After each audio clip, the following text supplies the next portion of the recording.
Ini adalah salah satu kesaksian warga di media sosial X yang mengaku data pribadinya berupa NIK dicatut untuk mendukung calon independen Pilkada Jakarta. Belakangan diketahui warga yang bersaksi itu adalah mantan pegawai KPK, Aulia Postiera. Diketahui calon independen yang berniat maju Pilgub Jakarta adalah pasangan Dharma Pongrekun dan Kun Wardana. Soal data pribadinya yang dicatut, Aulia Postiera berencana membuat laporan polisi. Ternyata nama saya juga NIK saya, data pribadi saya itu juga digunakan sebagai salah seorang pendukung bakal calon gubernur DKI Jakarta, yaitu pasangan Dharma Pongrekun dan Kun Wardana Abdaya. Nah, makanya karena saya merasa sangat dirugikan dengan kejadian ini, saya nge-tweet juga, saya juga memposting di akun X saya bahwa hal ini merupakan pelanggaran, yaitu pencurian data pribadi dan penyalahgunaan data pribadi milik saya. Sebelumnya hal yang sama juga diungkap mantan Gubernur Jakarta Anies Baswedan. Cuitan Anies di akun X miliknya menyebut KTP anak, adik, dan anggota timnya dicatut untuk pasangan Pilgub Jakarta jalur independen. Mantan Gubernur Jakarta lainnya Basuki Cahayapurnama atau Ahok juga curiga dengan apa yang dilakukan calon independen Pilkada Jakarta, Dharma Kun. Kalau peraturannya dirubah permudah, saya kira memang ini ada indikasi, ada unsur mau menciptakan ada calon independen. Apalagi ternyata teman-teman saya orang kaya raya juga ada namanya. Artinya ada masalah ini kan. Dharma pun angkat bicara. Ia mengklaim tak terlibat langsung dalam pengumpulan KTP warga Jakarta sebagai syarat maju pilkada. Menurutnya, data pendukung yang dikumpulkan oleh para relawan sudah diperiksa KPU. Dalam mengumpulkan data itu tentunya dibantu oleh relawan. Jadi kami tidak terlibat langsung dalam pengumpulan data pendukung. Data pendukung inilah yang kemudian diperiksa oleh KPU. Itu sebabnya buat yang memang bukan pendukung kami akan tersaring dengan sendiri. Badan Pengawas Pemilu Bawaslu DKI Jakarta bergerak cepat dengan membuat posko pengaduan. Sejauh ini Bawaslu telah menerima ratusan laporan pengaduan. Punya tugas kepada masyarakat yang merasa dicatut namanya, silahkan mengadu atau melaporkan kepada Bawaslu Provinsi DKI Jakarta. Nanti kami akan tindak lanjuti. Pada Senin 19 Agustus ini, KPU dijadwalkan akan menggelar rapat pleno membahas status kelolosan Dharma Kun sebagai calon independen Pilkada Jakarta.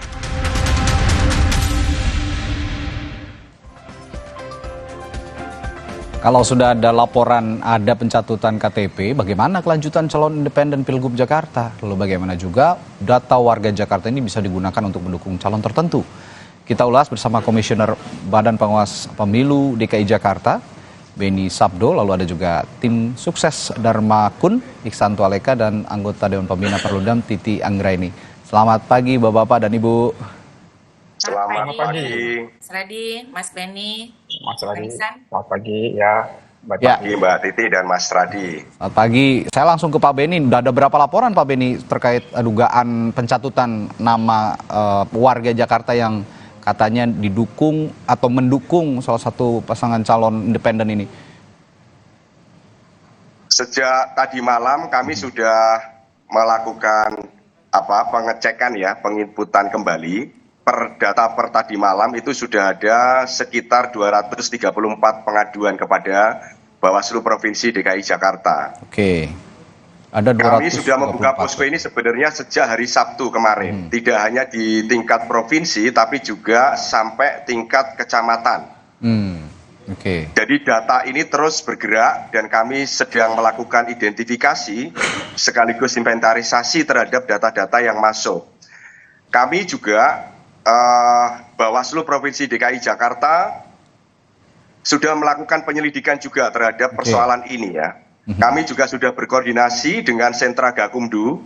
Sentra Gakumdu ini adalah pusat aktivitas penegakan tindak pidana pemilihan. Terdiri dari Bawaslu Provinsi DKI Jakarta, Polda Metro Jaya, dan juga Kejaksaan Tinggi DKI Jakarta. Oke.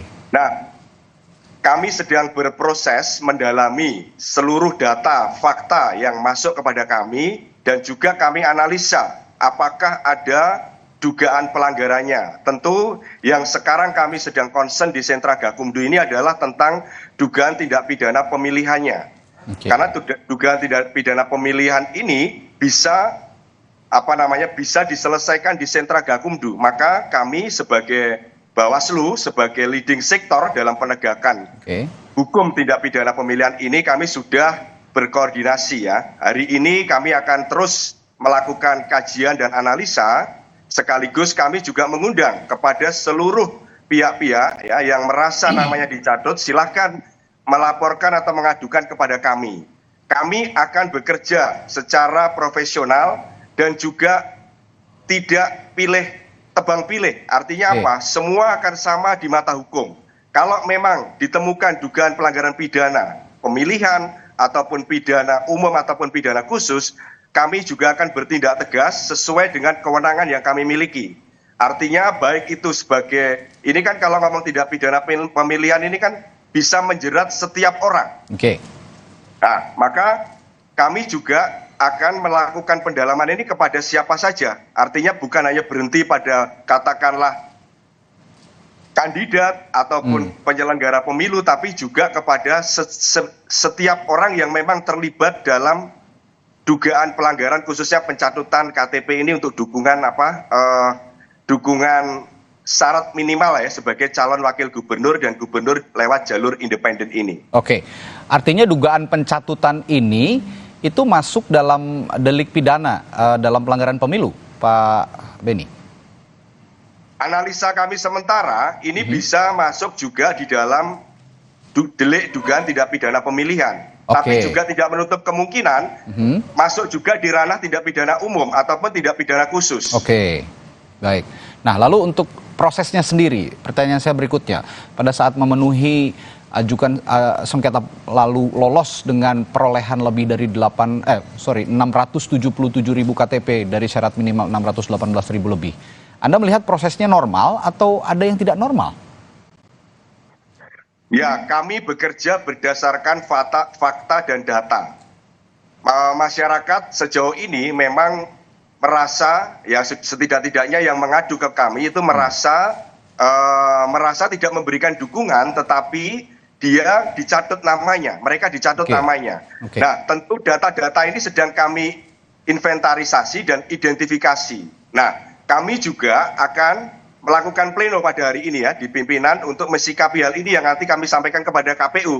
Nah, tentu itu secara institusi kami juga punya tanggung jawab ya bahwa kalau proses pilkada ini tidak berjalan dengan baik, Bawaslu sebagai leading sektor dalam penegakan hukum pemilihan ini, baik itu hukum tindak pidana pemilihannya, hukum administrasi pemilihannya ataupun yang hukum pelanggaran hukum lainnya, maka kami juga tidak bisa menutup mata dan telinga, apalagi kami juga punya kepentingan yang sama saya kira, baik yang sudah digalang oleh masyarakat sipil seperti Mbak Titi dan juga para kandidat ya, timnya Pak Kun dan Pak Dharma, kami juga sama posisinya bagaimana menjaga proses pemilu kada di DKI Jakarta ini bisa berjalan dengan demokratis, dengan luber dan jurdil. Jadi kalau ada dugaan pelanggaran, penyimpangan ataupun kecurangan, kami pasti akan bersikap tegas, tidak memandang bulu siapapun ini di balik ini itu ya. Kami juga artinya kita bekerja secara profesional menegakkan aturan main supaya proses ini berjalan dengan demokratis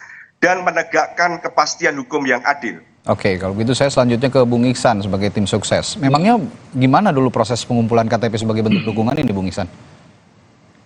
Ya, jadi sebelumnya kami menyampaikan terima kasih ya kepada masyarakat DKI yang sejauh ini telah memberikan dukungan kepada pasangan Dharma Pongrekun dan Kunwardana, baik itu lewat KTP maupun surat dukungan. Adapun terjadi polemik belakangan ini tentu saja menjadi konsen kami, tapi kamu menyampaikan bahwa sebelumnya ya, situasi ini sebenarnya sudah kami prediksi sebelumnya. Jadi kami sebenarnya dari tim sudah prediksi bahwa akan ada situasi seperti ini di mana ada masyarakat yang kemudian merasa bahwa mereka dicatut. Kenapa? Karena kita melihat bahwa sistem pemilu kada tahun ini yang menyertakan calon independen ini terlalu sebenarnya complicated begitu. Pertama kita bisa melihat dari waktu rentang waktu di mana kita mendaftar lalu kemudian dikasih ruang untuk mengupload data kita di Silon. Sebenarnya sangat tidak masuk akal. Bayangkan kita harus mengupload lebih dari 600.000 KTP di rentang waktu yang lebih dari kurang dari seminggu. Kemudian tidak hanya di situ, tapi ternyata Silon juga punya keterbatasan secara sistem di mana hanya bisa 200.000 per upload. Jadi itu juga menjadi kendala tersendiri.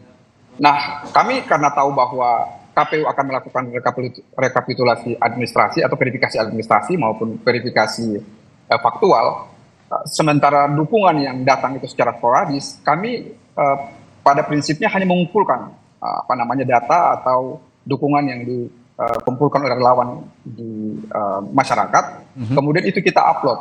Karena kita yakin akan ada proses verifikasi administrasi yang itu kemudian akan mengoreksi bila mana atau manakala ada data-data yang kami upload itu ternyata tidak memenuhi syarat. Kemudian kita juga tahu bahwa akan ada verifikasi faktual yang kemudian akan memastikan lagi by name by address apakah orang-orang itu yang telah memberikan dukungan baik KTP maupun surat dukungan itu benar atau tidak. Jadi sebenarnya kami karena memang calon independen ini punya keterbatasan waktu pada satu sisi, sementara di sisi lain kita juga harus segera mengumpulkan jumlah dukungan yang sesuai, yang selaras dengan kuota yang telah ditentukan oleh KPU. Makanya semua relawan yang mengumpulkan secara sporadis itu kita upload ke Silon dan kita berharap bahwa verifikasi yang dilakukan oleh KPU itu akan berjalan dengan baik dan kemudian akan mengoreksi dengan sendirinya data-data yang telah kami upload itu. Oke, saya akan masuk lebih detail terhadap proses penggalangan dukungan ini. Apakah prosesnya itu door to door atau dikoordinir oleh salah satu tim begitu yang ada di beberapa kelurahan atau mungkin lebih spesifik lagi di beberapa RW begitu? Bagaimana prosesnya secara mendetailnya? Iya, jadi memang kandidat kita ini itu menjangkau pendukungnya itu dengan berbagai cara ya. Pertama, memang banyak sekali yang mendukung ini itu mengenal kandidat lewat media sosial. Kemudian mereka ada yang mendaftar untuk menjadi tim sukses atau relawan. Ada juga yang kemudian kita galang lewat media sosial.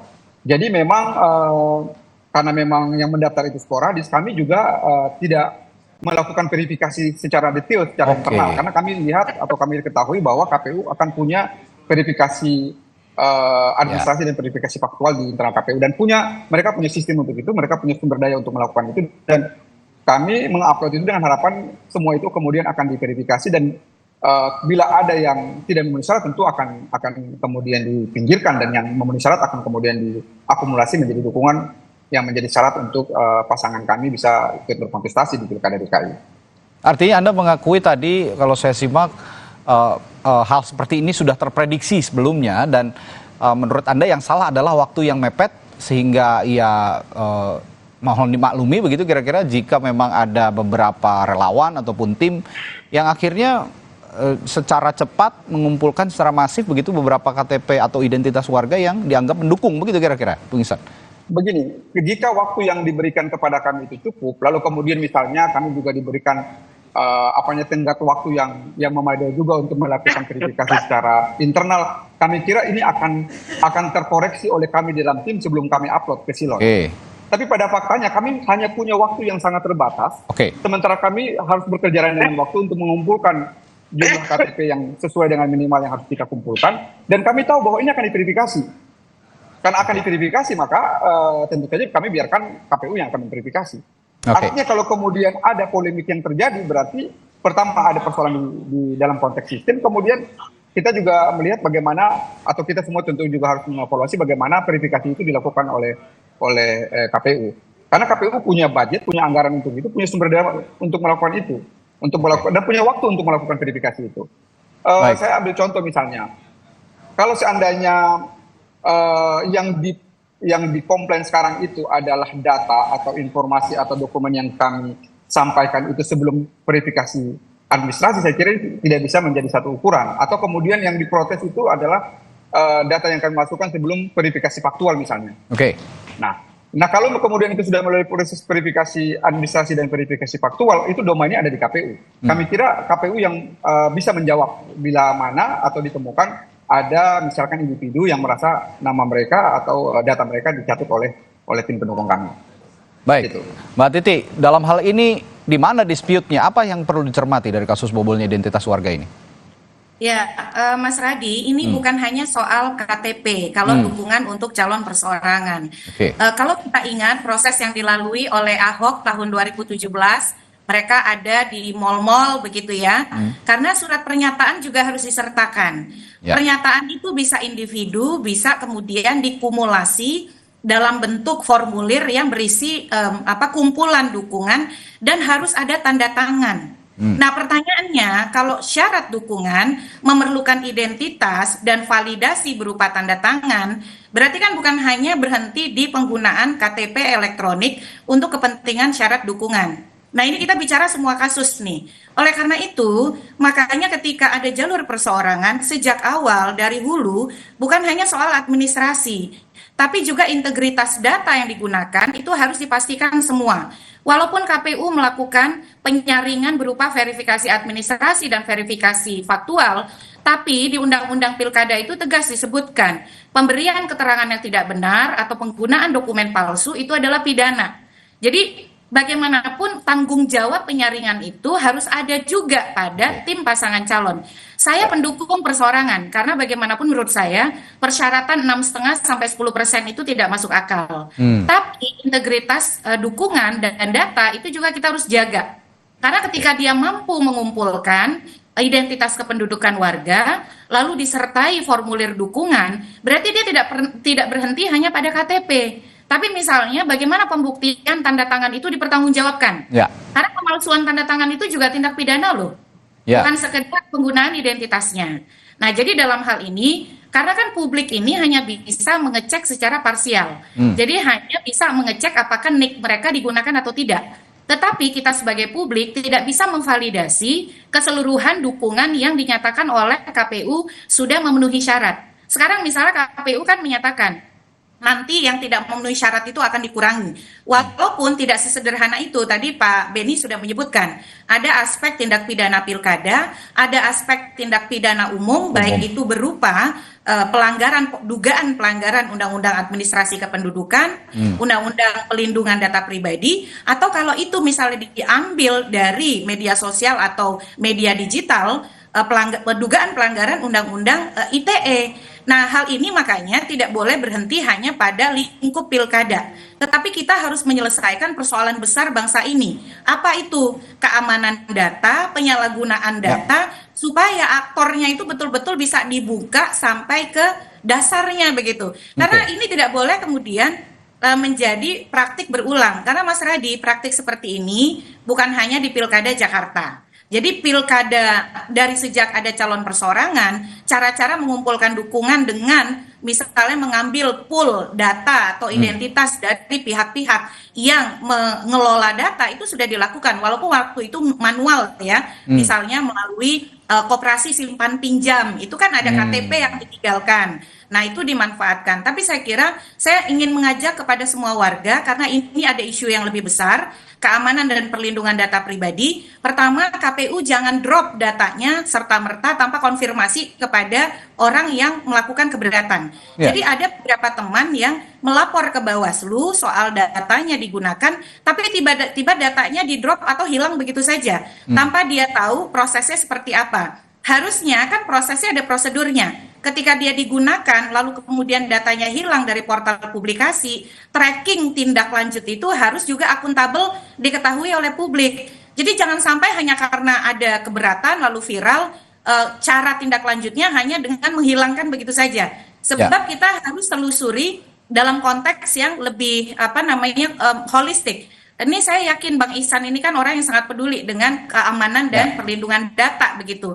Jadi dalam hal ini saya kira Bawaslu kita apresiasi, KPU juga kita apresiasi karena membuka data. Kalau bukan karena datanya dibuka, kita tidak tahu nih. Kita hanya bicara sesuatu yang ruang gelap. Tapi datanya jangan langsung dibersihkan begitu saja tanpa proses yang akuntabel, tetap harus ditampilkan supaya proses apakah audit ataukah investigasi terhadap sistem itu betul-betul bisa menampilkan proses yang bertanggung jawab dan mampu dipercaya oleh publik begitu. Nah, untuk Pak Beni dan kawan-kawan saya kira poskonya tetap harus dilanjutkan dan juga proses penanganan ini tetap harus dilakukan secara terbuka ya dan akuntabel kepada publik, karena kita paham waktunya tidak panjang. Pak Beni dan kawan-kawan dari sisi penanganan pelanggaran hanya punya 3+2 hari, dan itu pun hari kalender.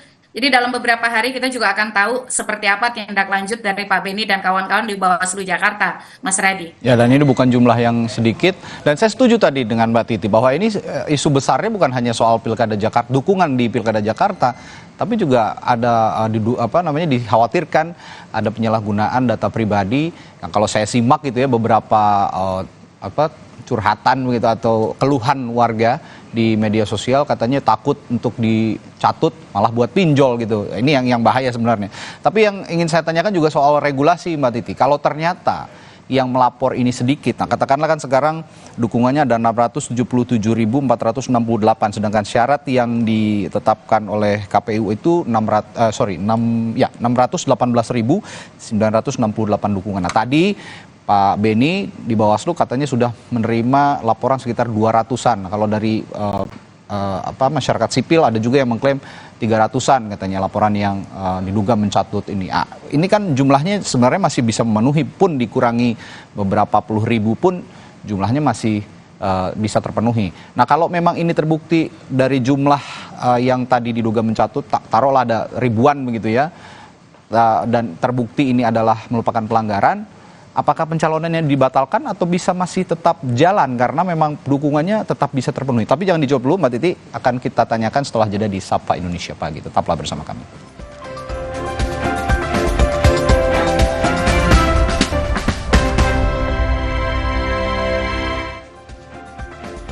Kembali di Sapa Indonesia Pagi. Tadi sebelum jeda saya sempat tanyakan ke Mbak Titi Anggraini dari Perludem begitu, bahwa kalau ternyata yang melapor sedikit, katakanlah ribuan begitu ya, tapi syaratnya tetap memenuhi, namun di sisi lain terbukti juga ada tindak pelanggaran begitu, apakah pencalonan Dharma Kun ini sebagai calon perseorangan masih tetap bisa jalan atau justru bisa gugur karena adanya pelanggaran ini, Mbak Titi?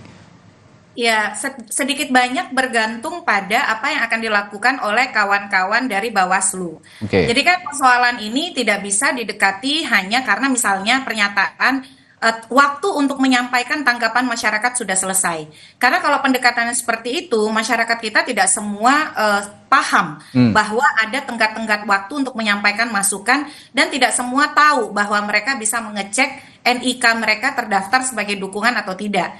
Nah, di dalam proses pilkada itu, yang paling fundamental itu adalah keterpenuhan persyaratan pencalonan, selain persyaratan calon. Kalau jalur perseorangan kan syaratnya adalah dukungan. Sekarang ketika misalnya Bawaslu menyatakan sudah ada ratusan yang melapor, lalu teman-teman PBHI juga menyampaikan ratusan juga yang melapor. Kepada saya terus terang, padahal saya bukan siapa-siapa ya, yang bercerita itu baru dari teman SMA, anak-anaknya mereka, lalu mahasiswa dan teman-teman media, itu ada 50 orangan lebih yang menyebutkan bahwa mereka digunakan untuk syarat dukungan. Nah, jadi di sini ada persoalan yang sangat besar terkait asas pilkada yang fundamental, yaitu asas jujur dan adil. Nah, oleh karena itu kalau misalnya pendekatannya seperti selama ini administratif, ya dikurangi saja dukungannya, dia tidak akan menyelesaikan persoalan secara mendasar. Karena dia menimbulkan pertanyaan berikutnya, Mas Radi. Apakah yang dinyatakan memenuhi syarat itu betul-betul sudah dilakukan verifikasi faktual dan betul-betul bukan bagian dari data yang bermasalah? Karena 668.000 lebih itu syarat dukungan yang sebenarnya secara administratif tidak masuk akal. Makanya dalam calon perseorangan gubernur yang pernah ada dan pernah menang itu hanya di Aceh. Karena Aceh itu persyaratannya hanya 3% dari jumlah penduduk. Makanya di Indonesia sejak syaratnya 6,5 sampai 10%, calon perseorangan di Jakarta itu tidak pernah ada lagi sejak 2015. Karena syaratnya sangat besar dan bisa dikatakan hampir tidak mungkin begitu. Yang kedua, menurut saya, demi integritas pilkada, ini yang bisa dibatalkan itu kalau kemudian dia terbukti si calon menjadi bagian dari pelaku, atau kemudian ini kan masih dugaan ya, menjadi bagian proses pencatutan ini. Karena itu merupakan tindak pidana. Jadi Ya. tindak pidananya ada dua, tindak pidana pilkada dan tindak pidana umum. Yang saya cek ancaman hukumannya itu bisa melampaui 5 tahun. Ya. Jadi kalau dia kemudian terbukti secara sah dan meyakinkan dan dipidana dengan ancaman hukuman lebih dari 5 tahun serta inkrah putusannya, maka pencalonannya menjadi batal. Tetapi kalau Bawaslu menemukan terjadi pelanggaran yang terstruktur, sistematis dan masif dari sisi administrasi, maka Bawaslu itu bisa merekomendasikan bahwa yang pertama paling dekat adalah penundaan misalnya penetapan yang bersangkutan memenuhi syarat. Atau yang kedua, kalau memang terstruktur sistematis dan masif, bahkan bukan tidak mungkin karena tidak memenuhi persyaratan pencalonan, menjadi pencalonannya bisa direkomendasikan untuk tidak dilanjutkan atau dibatalkan. Tetapi kalau kita belajar konteks pengadilan, misalnya Mahkamah Konstitusi itu tidak pernah mentolerir keterpenuhan persyaratan pencalonan. Contoh, ketika keterwakilan perempuan tidak terpenuhi, walaupun lolos di KPU dan Bawaslu, kan diperintahkan pemungutan suara ulang, hasilnya dibatalkan di DPRD Gorontalo. Lalu di Kota Tarakan, ketika baru ketahuan atau kemudian didiamkan, tidak ditindaklanjuti, ternyata tidak memenuhi masa jeda 5 tahun pencalonan mantan terpidana, hasil pemilunya juga dibatalkan. Jadi maksud saya jangan nunggu di ujung nih.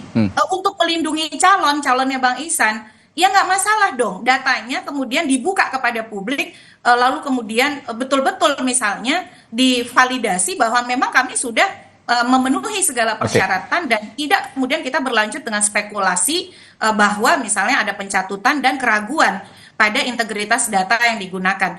Pada akhirnya semua menjadi terdampak nih, semua akhirnya menjadi korban atas proses yang kalau kemudian tidak dilakukan dengan komprehensif, menyeluruh, terbuka dan akuntabel begitu. Ini ada dua situasi yang dilematis. Di satu sisi Mbak Titi tadi mengatakan bahwa persyaratan ini sepertinya tidak masuk akal gitu. Dengan waktu yang sempit dan jumlah dukungan yang besar harus menggalang secepat itu juga sedikit tidak masuk akal. Tapi di sisi lain juga harus ada kepatuhan dari pasangan calon terutama yang independen untuk memenuhi syarat dukungan itu. Nah, saya ke Bawaslu kembali. Kalau begitu untuk memoderasi rekomendasi kepada KPU, tadi Mbak Titi mengatakan juga sempat menyinggung pasangan calon ini tetap harus dilindungi meskipun jika memang ada tindak-tindak pelanggaran harus juga ditindak. Bagaimana rekomendasi yang paling moderat kira-kira untuk diberikan ke KPU jika nanti sudah selesai tahap penyelidikan soal dugaan pencatutan nama ini, Pak Beni? Ya, baik Mas. Kami tetap akan membuka posko pengaduan. Kami juga akan bersama rakyat DKI Jakarta untuk terus mengawasi tahapan pemilu kada ini. Dan kami sebenarnya mengapresiasi yang tinggi juga kepada masyarakat yang sudah berani memberikan aduan. Dan kami juga secara kelembagaan, karena ini ada dugaan tindak pidana pemilihan juga, tim Sentra Gakumdu per hari kemarin, hari Minggu itu juga sudah standby di kantor. Kami senantiasa mengundang dan mengajak seluruh masyarakat DKI Jakarta untuk berani melaporkan. Untuk apa? Kita untuk menjaga segala proses pemilu kada ini berjalan sesuai dengan aturan main yang berlaku. Dan pendekatan kami tentu tidak hanya sekedar kuantitatif gitu ya, kuantitatif dalam arti soal syarat dukungan dan seterusnya. Meskipun secara kewenangan itu pihak KPU lah yang punya kewenangan dalam hal ini ya.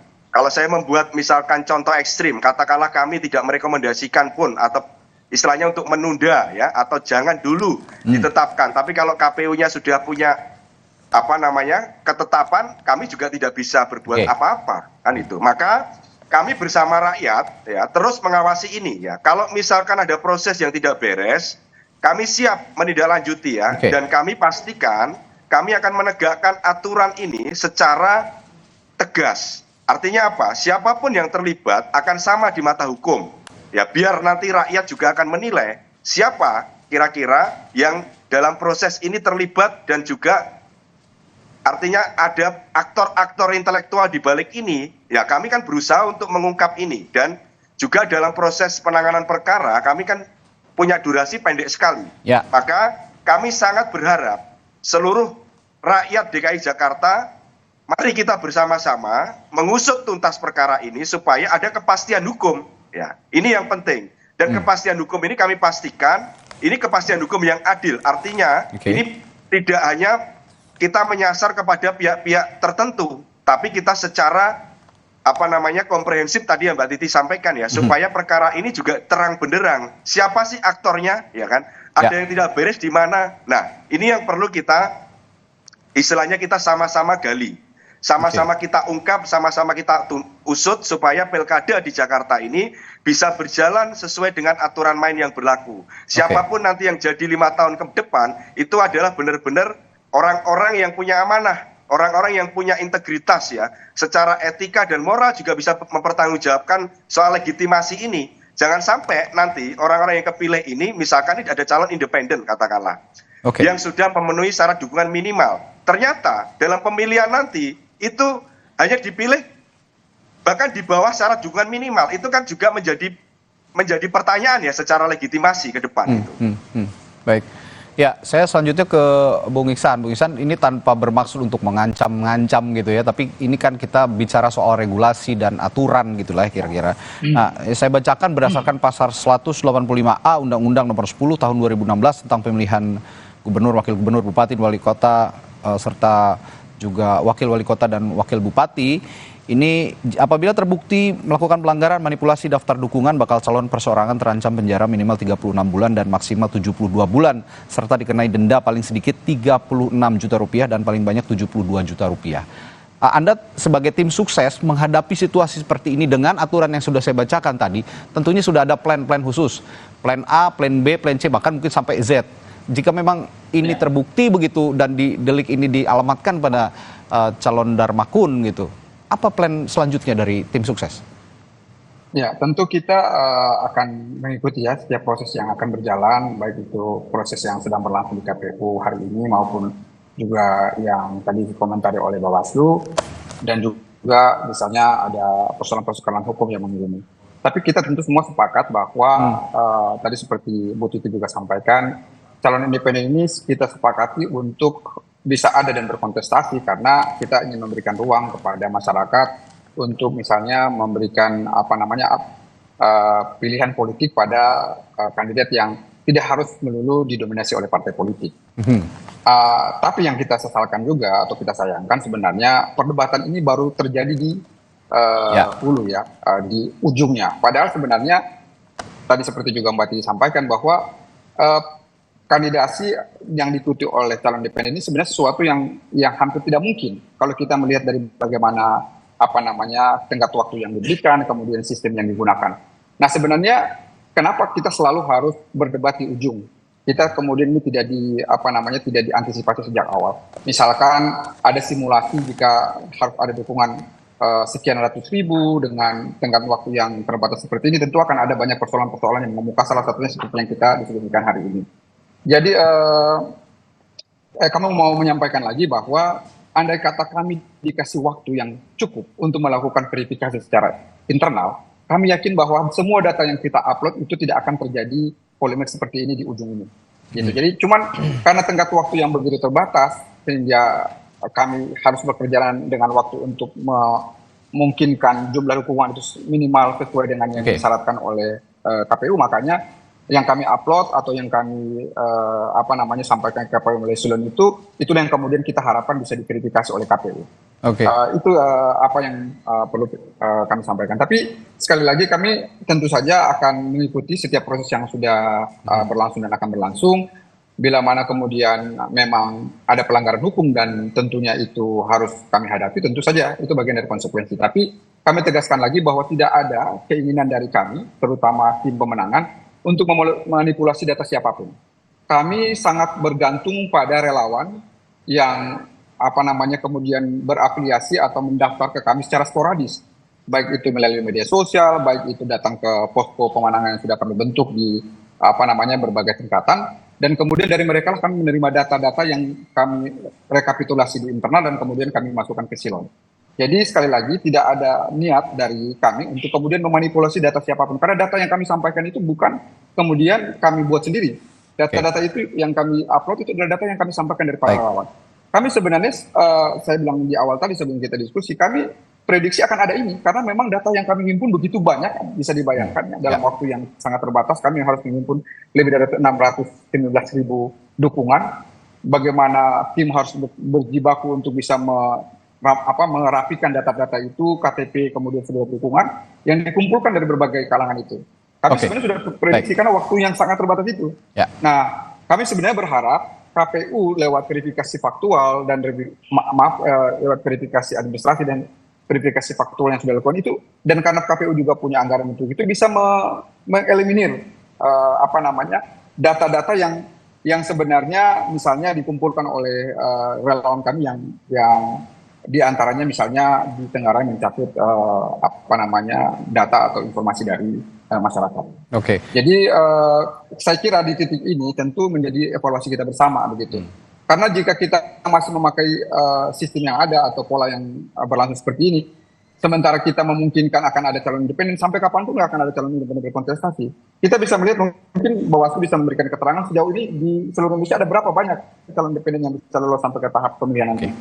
Saya kira hampir bisa jadi tidak ada kalau kemudian Pak Dharma Pengerkun dan Kun Wardana ini kemudian misalnya nanti dianulir misalnya keikutsertaannya. Jadi kita akan ada di situasi di mana kita membuka jalur bagi calon independen pada satu sisi, tapi kita memberikan kesempatan itu menjadi makin sulit. Begitu. Pada sisi lain kita bisa melihat bagaimana arogansi partai politik begitu, yang yang kita bisa melihat ya ada calon yang bisa jadi populer, kemudian disukai oleh masyarakat, tapi kalau kemudian partai politik tidak mengusungnya, calon itu tidak akan berkontestasi. Padahal di sisi lain kita menjadikan calon atau jalur independen agar orang-orang yang tidak punya kaitan dengan partai politik bisa ikut berkontestasi.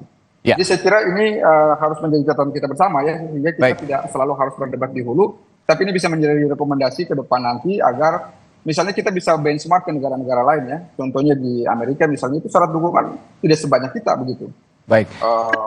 Kita ada di catatan dari kami. Kita ada di situasi saat ini meskipun ada katakanlah dugaan gitu ya pencatutan nama, tapi juga ada ruang kritik juga kepada penyelenggara pemilu yang harus kita alamatkan sepertinya. Kalau tadi Bung Iksan mengatakan bahwa disayangkan muncul permasalahan ini dan diramaikan begitu di ujung ketika proses penggalangan dukungan, tidak ada sepertinya ruang pengawasan, ruang kritik yang dibuka oleh penyelenggara pemilu ataupun juga publik, sehingga bisa ada tahapan untuk memperbaiki dan juga dialog mungkin juga dengan publik begitu dengan penyelenggara pemilu. Nah, dalam hal ini Mbak Titi, apa yang bisa Anda sampaikan catatannya terhadap Mas Radhi, silakan. Mbak Titi ya, saya mau menyampaikan sedikit. Saya kasih contoh misalkan data setelah kita masukkan silon, itu kita tidak punya lagi akses untuk bisa memastikan atau bisa mengakses data yang sudah kita upload. Jadi misalnya dalam proses penguploadan selesai, lalu kemudian kita temukan ada data yang tidak sinkron misalnya, kita tidak bisa tahu itu di mana atau siapa dan bagaimana kita mengevaluasi. Jadi data silon itu saja waktunya begitu terbatas, dikasih kesempatan untuk mengupload hanya 200 per upload. Kami tangkap Bung Iksan. Kita punya akses lagi setelah data itu sudah sudah kita upload di silon. Ini masih dalam lingkup ruang pengawasan dan ruang kritik yang sepertinya tidak terbuka begitu kepada publik, sehingga masalah ini terjadi di ujung. Bagaimana Anda melihat ini? Catatan apa untuk penyelenggara pemilu yang bisa Anda sampaikan, Mbak Titi? Ini kan memang prosesnya hampir di ujung ya, atau di hilirnya. Hulunya kita banyak hal bicara. Proses pencalonan perseorangan itu dimulai di bulan Mei, ketika hiruk pikuk pemilu belum sepenuhnya selesai. Jadi memang masyarakat itu masih dalam situasi kelelahan politik pasca pemilu, sudah masuk lagi pilkada, dan bahkan saya yakin tidak banyak yang tahu soal proses calon perseorangan ini. Kalau di daerah saya di Tangerang Selatan tidak ada, tetapi di Jakarta saya sebagai pegiat pemilu tahu ada beberapa calon perseorangan, tapi saya random bertanya secara acak kepada warga Jakarta ketika proses perseorangan itu tidak banyak yang tahu. Berarti kita punya persoalan sosialisasi nih Mas Radhi ya. Jangan salahkan masyarakat ketika mereka baru tersadar di ujung. Justru jadi evaluasi sudah sejauh mana masyarakat kemudian diberi informasi lalu mendapatkan akses soal proses yang berlangsung. Layanan terbukanya data dukungan itu bagus. yang inisiasinya diawali ketika pemilu 2019 untuk mengecek data anggota partai. Nah, tetapi kemudian kalau sosialisasinya tidak masif, tidak menyasar semua kelompok sasaran secara tepat, dia akan tidak maksimal penggunaannya. Nah, ternyata setelah misalnya diviralkan oleh influencer atau orang yang punya banyak pengikut, bisa kemudian menimbulkan gerakan untuk mengecek bersama-sama. Ya, Pertanyaan betul. evaluatifnya, kenapa ini tidak bisa dilakukan oleh penyelenggara sejak awal? Nah, berarti strategi sosialisasinya harus diperbaiki. Yang kedua, misalnya teman-teman PBHI sekarang mengumpulkan, membuka posko dan mereka berencana melakukan class action begitu ya, karena mereka menerima 200 lebih aduan. Ya. Dan ini bisa masuk ke ranah tata usaha negara, misalnya bahwa keputusan KPU tentang penetapan pemenuhan persyaratan nanti bisa saja akan ada keberatan ke Bawaslu. Kalau Bawaslu tidak memuaskan, mereka akan lanjut ke Pengadilan Tata Usaha Negara. Nah, hal-hal seperti ini kalau kemudian ada ketidakpuasan dalam penegakan hukum, bukan tidak mungkin misalnya ada contoh lalu di 2019 kasus Partai Prima. Karena ketidakpuasan mereka terus melakukan upaya hukum sampai ada putusan untuk menunda tahapan dan seterusnya. Baik. Jadi ini yang dibutuhkan adalah selain tidak boleh ada satupun syarat dukungan itu yang invalid.